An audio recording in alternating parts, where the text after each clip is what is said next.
Hello everyone and welcome back to Scarecrow Joe's studio. This is the final segment of the Paper Mache Stranger Things Season 5 Vecna wall sculpture tutorial. In this final segment, I'm going to show you how to create this background portal piece that you can attach to your bust here, your wall bust, and then we'll do some painting and finish this guy up. So without further ado, let's get going. All right, to create the background portal for your wall sculpture, the first thing that you're going to want to do is find a decent sized piece of corrugated cardboard with a decent thickness to it. And what I did was I placed my sculpture on top of that scrap piece of corrugated cardboard, and I drew around it. I left some room down here, left a little bit more room up in these areas, and then room back here and more room over here. I just took my marker and I drew out the rough shape of what my portal will be, so more round on the bottom, and then I took it to kind of a point at the top, but it could be any shape that you want. The sculpture itself, from the top of the head to the bottom, is approximately 19 inches in length, and then from the widest part is approximately 15 inches wide. And this, my background piece, from the very top to the bottom, is just under 25 inches long. And then right here in the middle portion, approximately 16 inches wide. So that's what I have there. So it really depends on how big your sculpture is. If you did a smaller one, then you won't need as big of a background unless you want a bigger background. So I had that shape in there. I cut that shape out, and then I repositioned my sculpture onto what's going to be the background or the base. And then I took my pen and right around the bottom, I just marked that area so it gives me a guide on where to glue the back of my sculpture to. So if you do not have an identical or close in diameter piece of wood that you used for the back piece for mounting your sculpture, you can kind of eyeball it that way. Just make sure that you have enough room up here so that when you attach your sculpture to it, it has enough adhesion on that surface area. I happen to have another piece of that wood, so to make it a little easier on myself, I'm just positioning it to where I want it to be, and then I could take my pen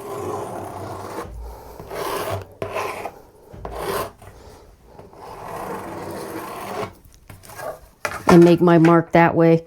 Now, to attach my sculpture to this piece of corrugated cardboard, I'm going to use some Loctite super glue. This is the Ultra Gel Control. I like this best because it's not as messy as some of the other ones, and it works really well. But I want to make sure that I'm going to get, probably going to end up using this whole little thing of Loctite on this. But I want to come all the way around. Make sure you have enough on there to get a good adhesion on there. And now, because this is pretty heavy, it's about 5 pounds, I don't need to weight it down, which is a good thing, because if I tried to put any weight on top of this, it would break off some of these spikes that I put on there. So I'm gonna let this sit for a few hours just to make sure there is good adhesion. We're gonna strip mache our background cardboard piece. I have this rotating platform. You can use a Lazy Susan, something like that, if you have it on hand. If you don't, you're perfectly fine without it. Because I have one, I'm just going to place my sculpture on top of it so that I can easily rotate it around whatever direction I need to rotate it. So, pretty simple. I've got a bunch of newspaper strips already cut down and ready to go. And I have a big batch of paste made up. My paste is just white, cheap white flour and water. mixed to a thin pancake-like batter consistency. We're only going to put like maybe 1 or 2 layers on this, so you're not going to need all this paste, but I have some other things that I'm working on, so I made a bigger batch of paste. So I'm just going to go ahead and strip mache.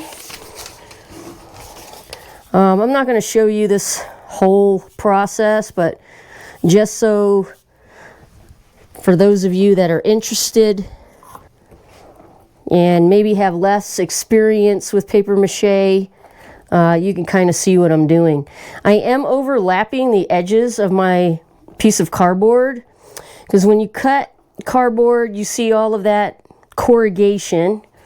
And so I do want to cover up those edges too. So on this, I'm just reaching back as far as I can underneath the sculpture and applying my strips of newspaper. Some of them are too long. I don't need to really reach far back underneath. I just need it to cover the edges. So that's the gist of it. So you'll go ahead and you'll carry on.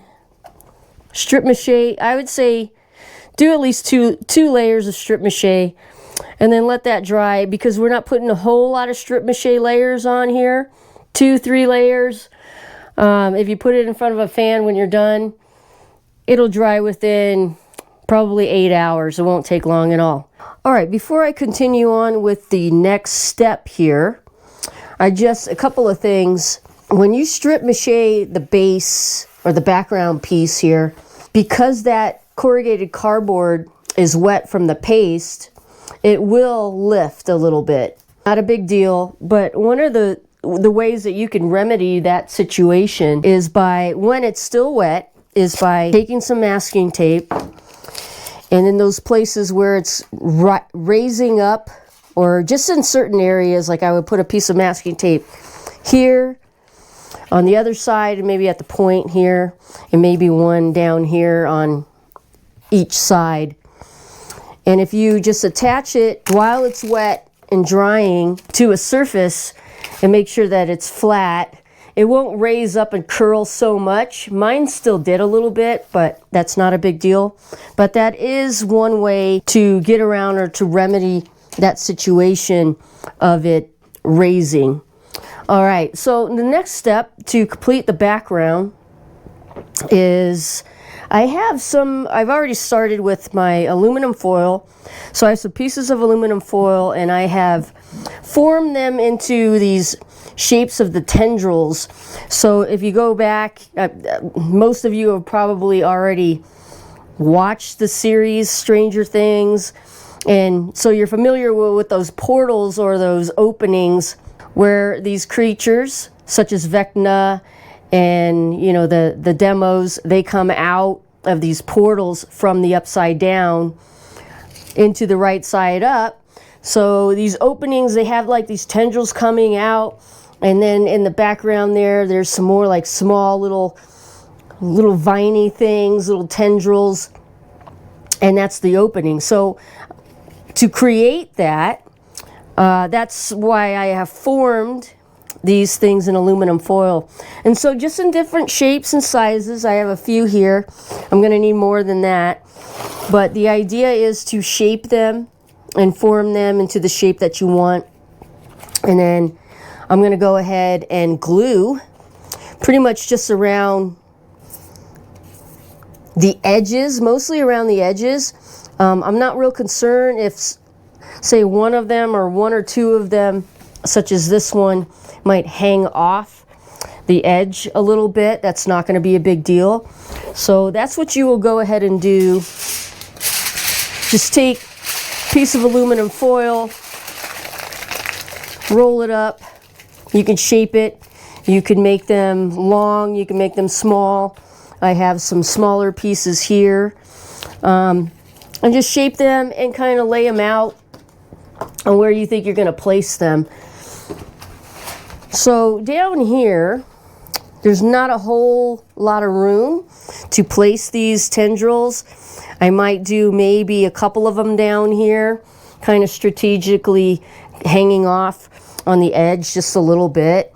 But because there's already so much stuff going on here in Vecna with all the vines, I don't want to put a whole lot of them down on the bottom, because I want there to be definitely a definition from where he starts and the background starts as well. So a start and stopping point. Now, with the painting, these are going to be black. After it's all said and done, all these tendrils are going to be like a black, grayish color when I paint them. And then he will be painted a different color. So they will still stand out. But that's what I'm going to do next. I'm going to continue forming my little tendrils. And once I have them all formed, I'm going to take my hot glue gun and start gluing them on in those places where I want them to be glued onto. All right, I have pretty much all of those tendrils in aluminum foil onto the base or the background piece. So just give you a look at that. I'm going to put one more piece right in here. So when you're forming, make sure you have the tips, make them a little pointy. And then when you're forming and laying on and gluing, you can kind of come in and bend them into the shape that you're looking for, and then attach them. So I'm going to go ahead, I've bent that one like that. I'm going to go ahead and just glue it in right in there.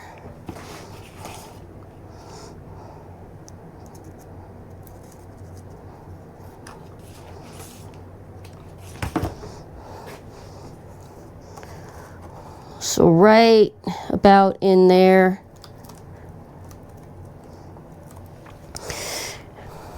Now there are some that are hanging off the edge there. You could see that. Turn it that way so you could see that some of them are formed, they're pointing up, some are curved, but they're not completely attached to the surface.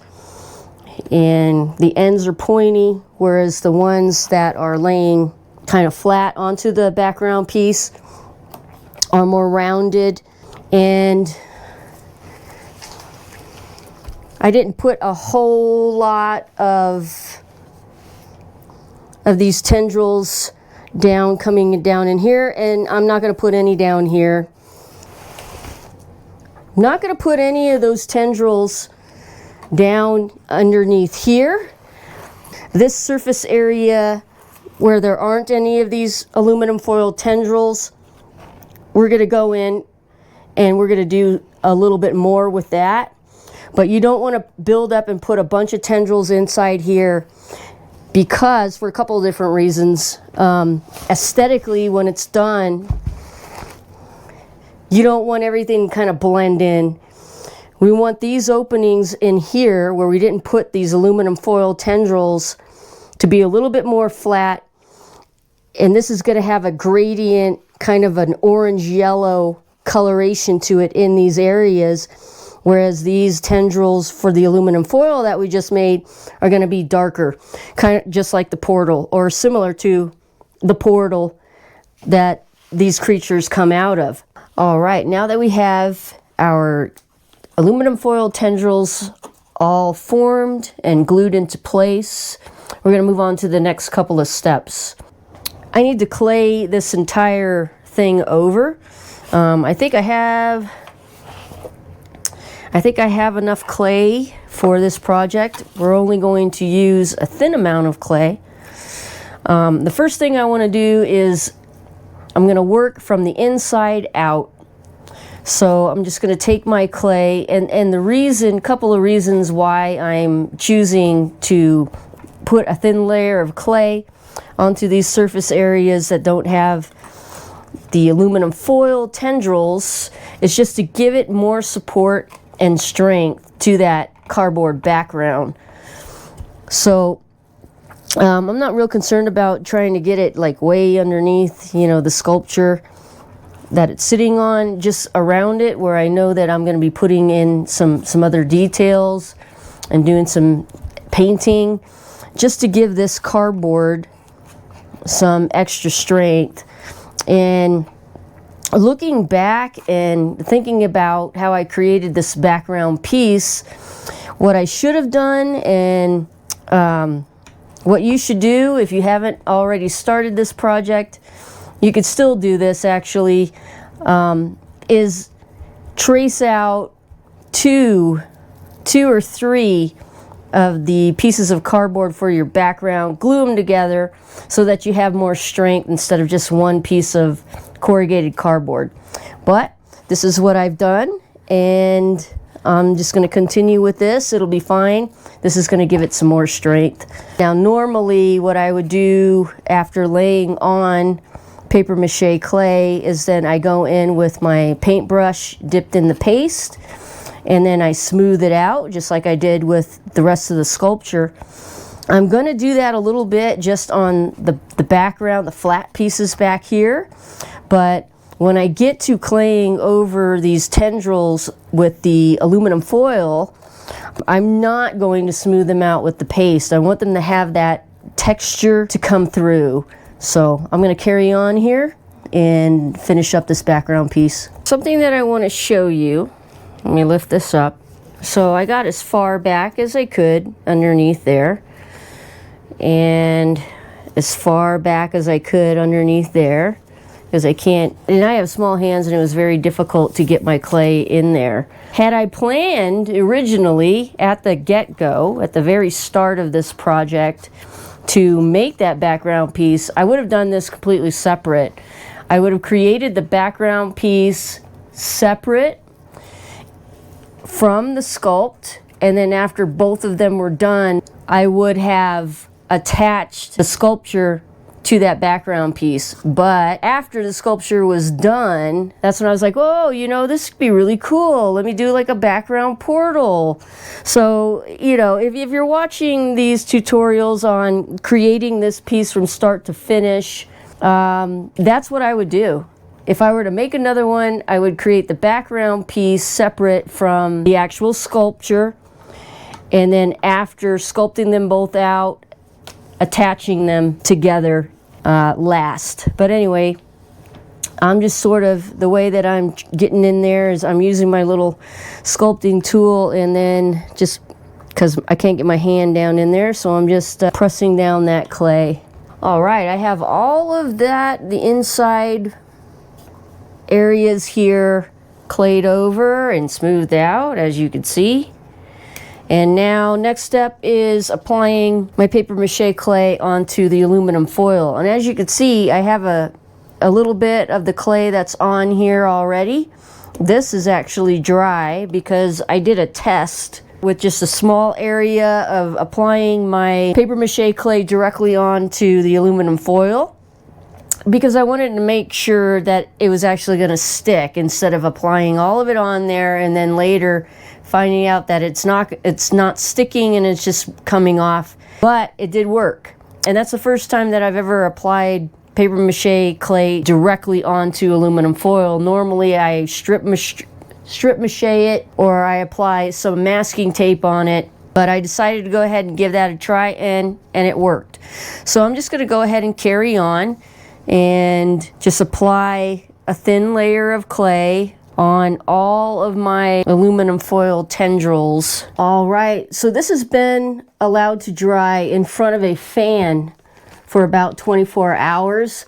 All of this is completely dry.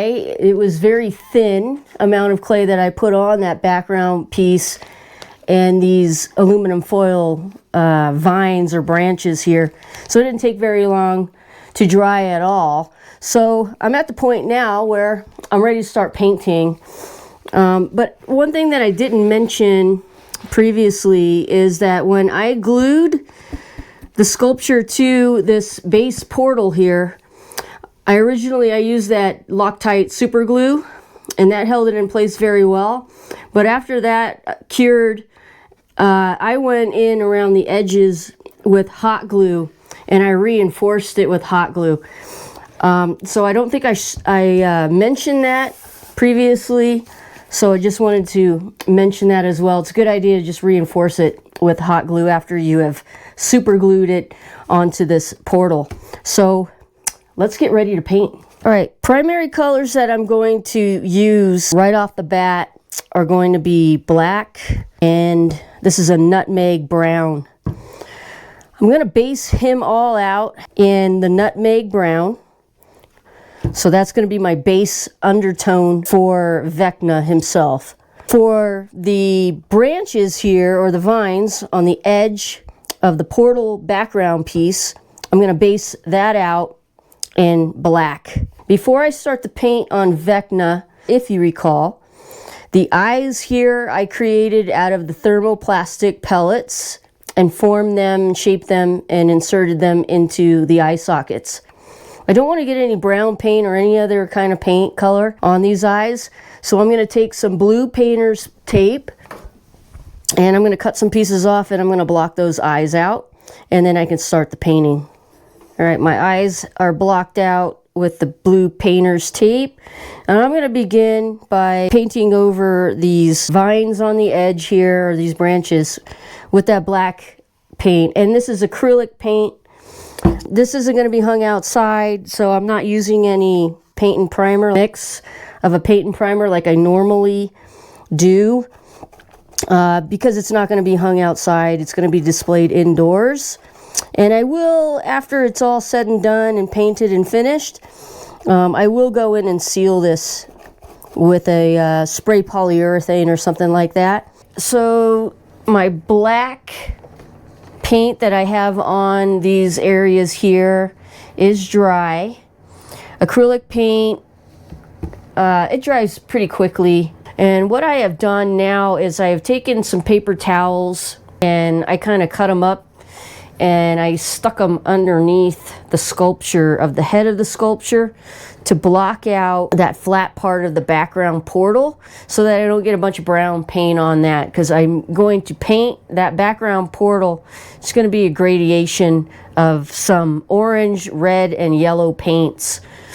But I'm going to move forward now, and I'm going to paint over with a base coat of, again, nutmeg brown acrylic paint on this whole thing. And I'm going to try not to slop it everywhere. But I think where I'm going to start on this is those areas underneath. I just want to see if that's going to be too dark of a brown. I think it's going to be okay. When it dries, if I think it's too dark of a brown for the base coat on him, then I'll just add a little bit of white paint to some of the nutmeg brown paint and go over that. I'm going to start underneath him and just start painting the entire sculpture, the Vecna portion, basing him out with this nutmeg brown paint. And then I will let that dry, see what the coloration looks like, and then go from there. I have this based out, the body here underneath, down underneath in those areas. I've removed the paper towels that was protecting that platform there. So it's completely based out in that nutmeg brown acrylic paint. I did not put a whole lot of that nutmeg brown acrylic paint in the center part of his head, because it's much lighter. This section of his head is much lighter than the rest of it. So I kind of just dabbed on, or dry brushed on some of that nutmeg brown paint. I did manage to get a little bit of paint on my spikes, but they're not going to stay that color. So if it didn't end up on the spikes, that's fine, not a big deal. I also did not paint the inside of his nose cavity, because that's going to be solid black. And as I mentioned in a previous segment when we were sculpting out this piece, that it was going to be a real pain to paint. And I'm completely right about that. It's not an easy sculpture to paint because of all the different textures and reliefs and these raised areas. So it was kind of hard, especially getting back underneath in those areas and under all of that, all of those sculptural details that I put in there, which is another reason to sculpt out each of these pieces separately. Get them all sculpted out, get them painted, and then attach. Because it will leave you a lot more room to get behind these areas to paint them. But I mean, I did it. I managed to do it. If you have an airbrush, I would suggest using the airbrush. It'll get in those crevices and those creases and all of those areas, those recessed areas, a lot quicker. Now that I have the base coat on Vecna of the nutmeg brown paint, I'm also going to go in and all of these black areas where I painted over the vines on the edge, I'm going to dry brush some of that same color paint right on top.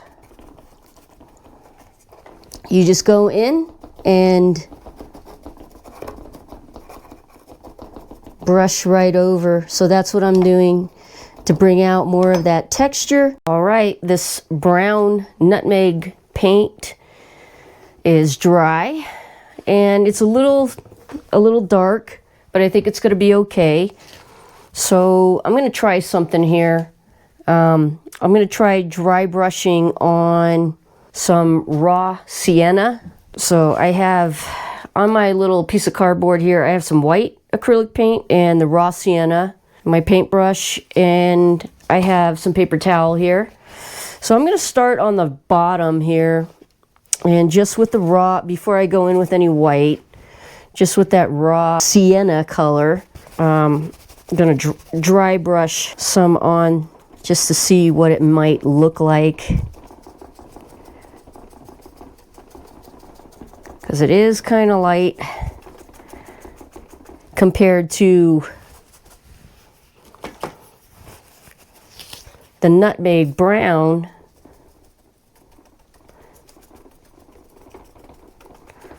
We'll see what it dries and looks like. It's really kind of difficult as far as coloration of Vecna himself, because in the TV series, his coloration largely depends on the light situation in the atmosphere that they're filming. Sometimes he's really bright because there's bright lights, and sometimes he's very dark. So it really depends. So you got to kind of do your best with it. But I know that there's a lot of browns, there's grays, there's a little bit of purples in his coloration. And of course there's some reds. So after I dry brushed on that raw sienna, still I think that's going to be too dark. So what I have done is with my same brush that I was using, I've got some white on there, and I'm just going to come in, dry brush over with some white. And I'm not really pressing or putting too much paint in these recessed areas in there. I'm actually going to go in with some, maybe some dark gray, and really darken in those recessed areas. But I think what I'm going to do is I'm just going to go back and forth with the raw sienna and the white, and just sort of dry brush on. So going over with the white paint, as you can see, that's going to lighten that up quite a bit. So I'm just sort of experimenting with the paint at this point. As you could see, I added another different coloration on there. So to recap on this, I went in and dry brushed on some raw sienna, and then over that, even before it was dry, so I'm not allowing this stuff to dry completely at this point, I went in and dry brushed some white acrylic over that. And then over that, I went back with some more of the raw sienna and dry brushed over those white areas. So, and then I took another different color. This is a crimson red. And I'm only going to use one paintbrush for the crimson red. And I kind of dabbed it on just certain areas. I'll show you a little bit here. So I just sort of dabbed them on a little bit, just like that. And then I went back with my brush that has the... So what I'm going to do is I'm going to carry on and do the same thing. I'm just going to go in Dry brush these colors on strategically. I'm going to leave these recessed areas dark. So all of the recessed areas will remain dark. I'll probably go in there with a little bit of gray in some of those areas. But I'm going to just carry on and do that. Then I'm going to do the whole body and kind of see what that looks like. And then I'll carry on with the head. All right, just wanted to give you a look at that. So I've layered on, and that's all that I've done is built up those layers of paint between the raw sienna, the white, the raw sienna again, a little bit over that white. Then I came in with the crimson red, and I went over those areas again. And then I went back again with a very, very dry brush with minimal raw sienna paint on it and went over those reddish areas with the exception of the center right here where I've left a darker red. Because my studio lights are very bright. They're meant for creating art and sculpting and painting so you can see details while you're doing that. But unfortunately it does not, these lights in here don't lend a good degree or a depth of vision on the camera, so take that into account. As you can see, this has changed considerably. What I ended up doing after I painted the head, I went in and I decided that I wasn't really liking it. It looked okay, but it was like too brownish. So I ended up going in with the black acrylic paint, and I did a wash. So a very thin, added some water to the black acrylic paint in a cup, thinned it down, and I did a wash over it. So I just painted in all of these areas, everything pretty much on him with that wash.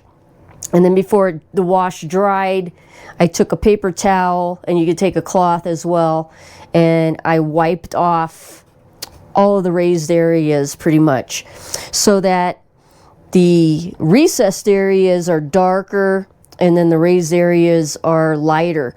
And the brown is still coming through, so I like that effect. The brown that I put on him and some of that red in these areas are still coming through. But now what I want to do, the color that I'm going to use is a steel gray. And I'm going to dry brush steel gray on some of these raised areas. So just to make sure that if you're doing this, if you're following along with me, very lightly, just strategically. It doesn't have to be in all of the areas really, but I'm just going to go in and kind of dab on just to lighten up some of these areas so that I could apply my my other colors that I want to put in here with the different colors of reds. So a lot of these branches here that are on him, those are all going to be dabbed on, dry brush with this steel gray paint. All right, so I dry brushed on steel gray acrylic paint. And then when that dried, it still looked a little too dark to me. So then I went in with a cool gray acrylic paint and dry brushed on some more of that. And I think it's light enough for me to continue. I did heavily on the center part of the head here, heavily dry brushed on the lighter cool gray color. Now, if you don't specifically have these colors, these variations of colors, you could take a black acrylic paint, add white to it, and get the tint of gray that you want. And if you want like a bluish, little bit of a bluish color gray, add a little bit of blue paint to it. So I'm going to go ahead and continue on now. I'm just going to plow through it and not talk very much at all. But the colors that I'm going to be using now on some of these tentacles and the vines, those things, I'm going to start off with this color here is a tapestry wine color. And then this center color is a crimson red. And then I may use the scarlet red. So as you can see, it's a darker and then it progressively gets lighter. I'm going to start with this darker crimson color, and I'm going to just dry brush on, just like I have been doing.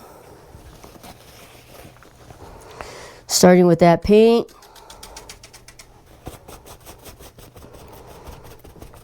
And I really want to get just a little kind of, like I did before, originally when I started out painting on this. I'm just going to strategically get some of this color in here. There are a lot of pinks and reds in the coloration of Vecna, so that's what I'm kind of going for. And the reason that I'm starting out with this darker paint is that when I'm going over the gray paint, it's coming out more of a muted. It's looking more muted, which is fine. But he's got a lot of that stuff going on. Lots of these different colors. So I'm going to go ahead and carry on and get this done.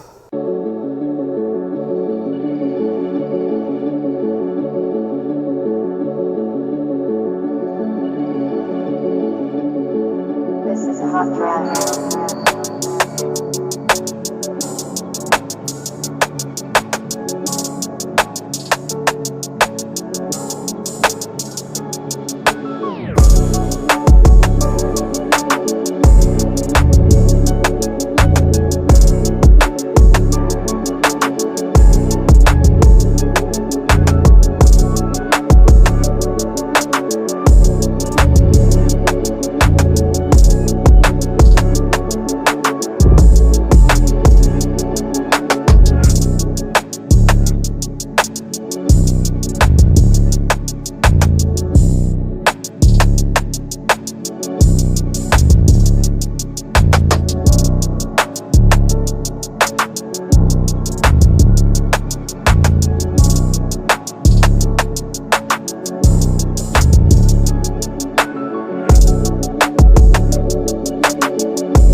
Alright, just wanted to give you a look at my progress and what I have accomplished. Just layering on paint, really, between the browns and the reds, some gray. I also incorporated some earth yellows in there with the reds. I put in some grays, and the top of the head here still looks a little muddy. So I still have, and in certain area in the face, certain areas it does look kind of muddy, so I still have work to do on the paint and bringing out some of those details and just punching up the colors a little bit. I even, in these smaller veins or vines here across his forehead, or going up into the top of his head there, I put some very light purple paint in there, and those smaller ones. You can't really tell very much in the camera with my studio lights, so it does look different when I'm looking at it in person, and then I'm going back and reviewing the videos, the clips. So it does look different. So keep that in mind when you're painting. Still a lot of work for me to do. I was going back and I watched some other videos on the actual makeup, progression of the makeup for the character Vecna, and what the actor who plays the character had to go through. So only 10%, surprisingly, from what I learned, only 10% of this character was CGI. The rest of it was prosthetic makeup and paint. And paint that they put on this every day that they had to put the actor in these prosthetics, they used between 20 and 30 different colors. So yeah, I'm not going to use between 20 and 30 different colors, but keep that in mind. I mean, there's a lot going on, a lot of different color variations. So what I want to do before I start and do any more paint on him, I want to address the background piece here. When I was doing the black wash, I splashed some black wash paint on the background. I'm not going to stress too much about that. But I'm going to carry on and show you what I'm going to do with the background paint, using some reds, orange, and yellows in there for the actual portal that he would be coming through. All right, I have these 3 colors on my little cardboard palette here. This yellow is an orange yellow shade, and then the orange is orange. And then for the red, I'm using scarlet red. I'm going to start on the inside way back here, and I'm going to bring the yellow just around his head. So just out to around where he's protruding. And I'm using a flat bristled brush so that I could hopefully more easily get in there without slopping paint on Vecna, which is probably inevitable, but I'm going to do my best. I put another little light on this so you could see what I'm doing kind of underneath. But I'm going to bring out that yellow paint to right where that sculpture kind of ends and all the way around it. And then after this, I will do some orange around in those areas and kind of overlap a little bit to blend the orange and the yellow. And then the last part, the very ends over here on the inside of where these big vines are, I'll go in with the darker red. And then of course I will blend the transition, make the transition with the yellow and the red. There's the background portal. So I started out with orange yellow, and then I moved into orange, and then the scarlet red. Before blending any of the colors, I just started with that yellowish color, and then orange, and then the red. And then I took a clean paintbrush and I blended in, so there's a transition between the colors. Just kind of blended them all together, so hopefully it's a little darker coming from that side,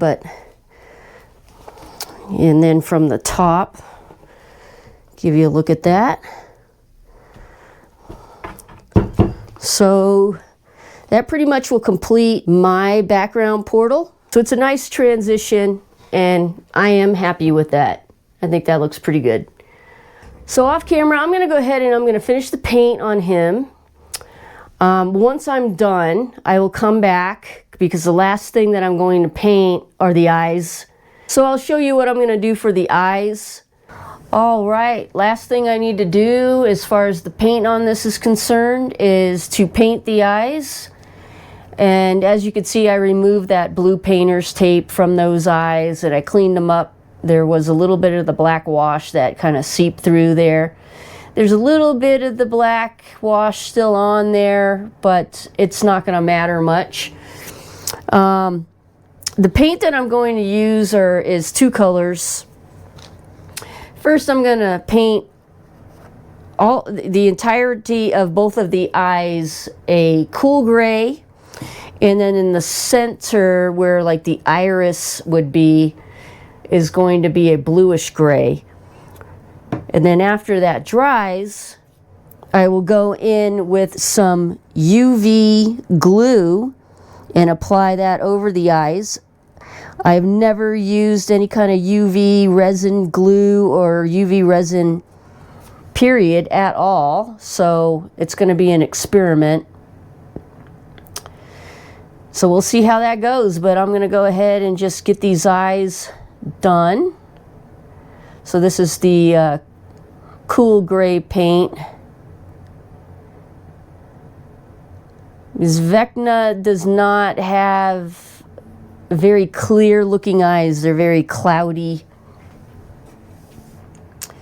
So I want to keep them kind of cloudy looking.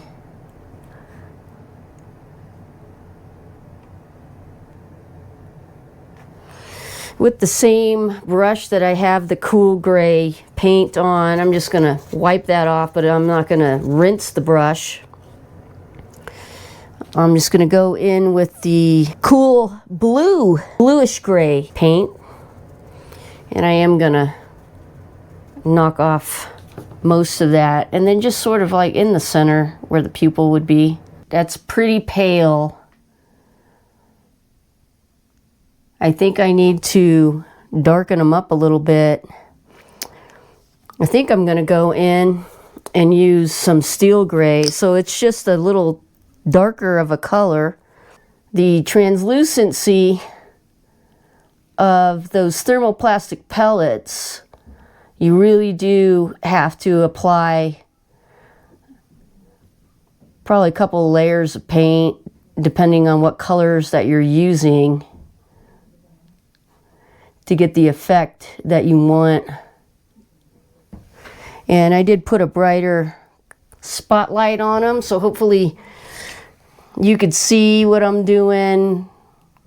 I don't know how it's going to show up on camera in the clip, but with my vision, it's a pretty pale, still a pretty pale gray. But if you look at the reference photos or clips from the series, you will see that it's pretty pale. The eye coloration is pretty pale. All right, so I'm gonna go in over that, and I'm just gonna put in some of that blue back in there.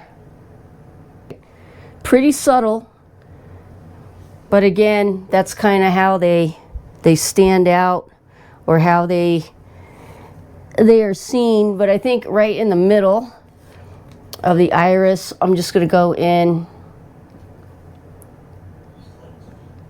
with just a dab of that steel gray paint,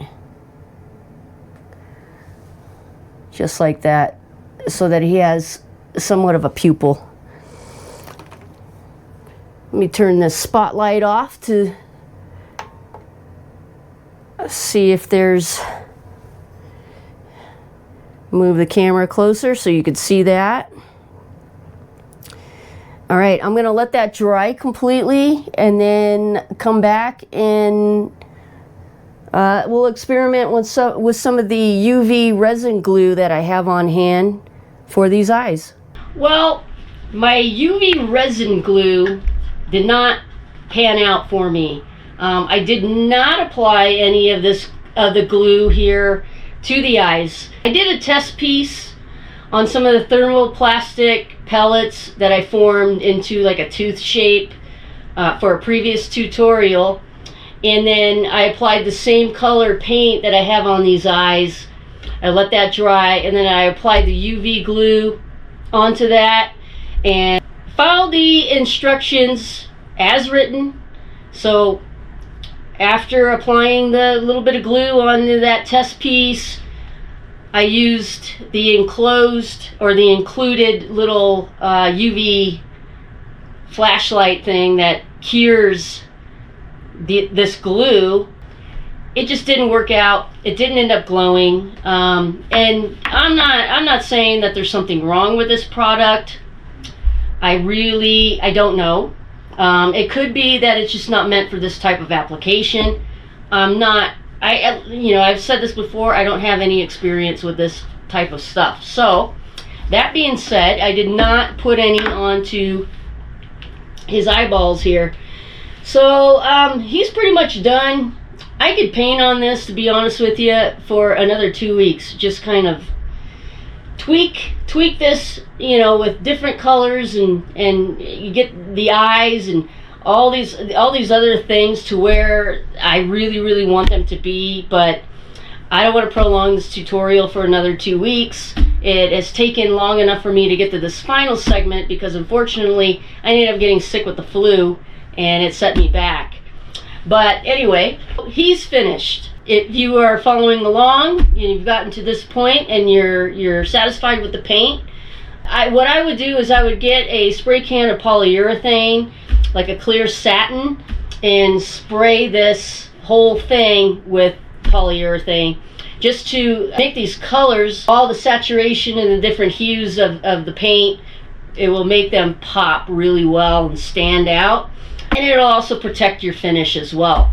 And then of course you're going to need something to hang this on the wall.